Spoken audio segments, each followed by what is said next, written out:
This is the real Tom Rose, and this particular question deals a lot with tone. So it says the attitude, for example, of both authors toward the genre of fiction might be described as.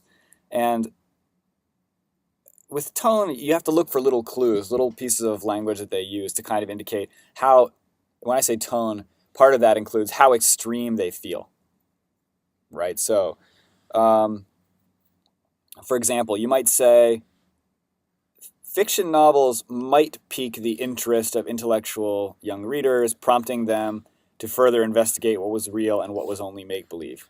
So when it says it might pique the intellectual interest, that's a good thing, right? To pique somebody's interest in learning.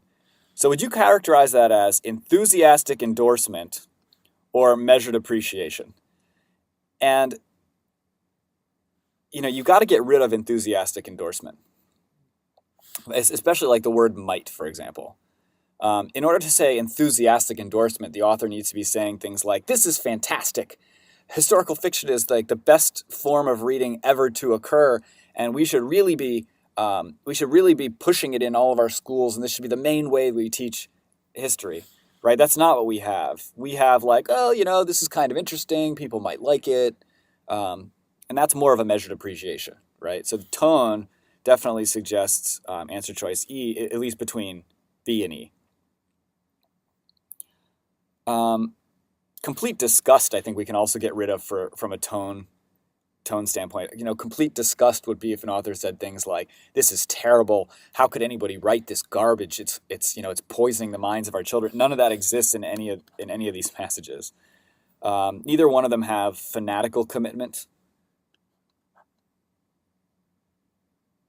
Fanatical commitment would be like refusing to accept any alternatives. But both of these people feel very measured and pragmatic and realistic. And intense mistrust. So there is some mistrust. So you have to be careful with this answer choice. For example, the first passage it describes the fact that the truth is modified. That is a type of mistrust. You can tell that the first author feels a little bit irked that some of these things have been changed.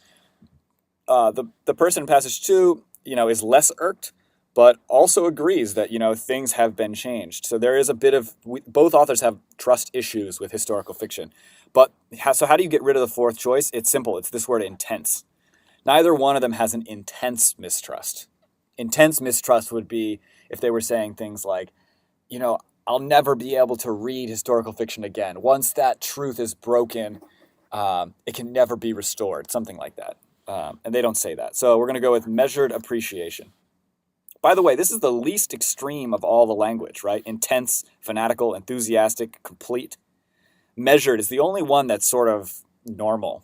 And that's a great sign on the SAT. You can use that technique a lot.